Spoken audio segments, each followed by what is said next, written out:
बहुत हो गया, तुम्हारी वजह से पूरे घर में गंदगी फैली हुई है और बच्चों पे बहुत बुरा असर पड़ रहा है। निकल जाओ मेरे घर से। ये लो तुम्हारा सामान और दोबारा इस घर में कभी ना आना। बेटा, आप मेरे साथ इस उम्र में ऐसा क्यों कर रहे हो बेटा? तुम्हारी खांसी की वजह से मेरा दिमाग खराब हो रहा है। ये आप जानते हो, आपकी बीमारी की वजह से मेरे बच्चों पे असर पड़ रहा है।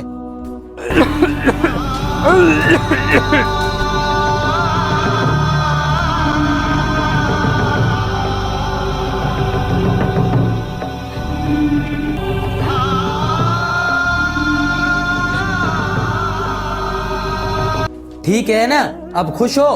हाँ, पहली मर्तबा तुमने अक्लमंदी का काम किया है। अब मैं जाकर कमरा साफ करती हूँ, कहीं बीमारी ना फैल जाए।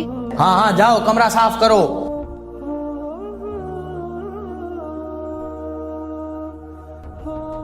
भाभी जी, ये आप क्या कर रही हैं? पूरे कमरे का सामान इधर उधर कर दिया है और अब्बा जी भी नजर नहीं आ रहे। अब्बा जी कहाँ गए हैं?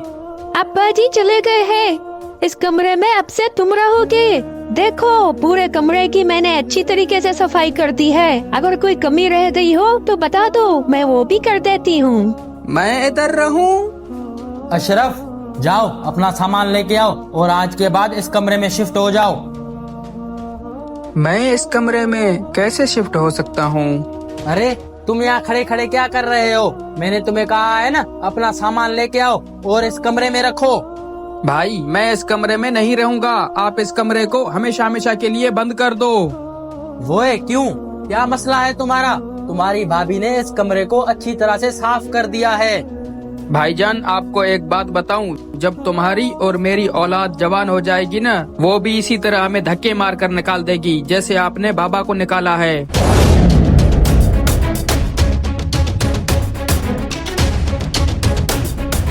देखा बेगम, आपके बेटे ने मुझे घर से बाहर निकाल दिया है। मैं तो जीते जी मर गया हूँ। हमने तो उसकी बड़े अच्छे तरीके से परवरिश की थी, पता नहीं उसे क्या हो गया है। अब्बा जी, ये क्या हो गया? अब्बा जी, मैं तो आपको मनाने आया था, मैं तो आपको घर ले जाने आया था। अब्बा जी, या अल्लाह, ये मुझसे क्या हो गया है? मुझसे बहुत बड़ा गुनाह हो गया है। अब्बा जी। दोस्तों, अपने वालिद का एहतराम करें, क्योंकि बाप का मकाम बहुत बड़ा होता है। ये एक बार चले जाएं तो कभी वापस नहीं आते।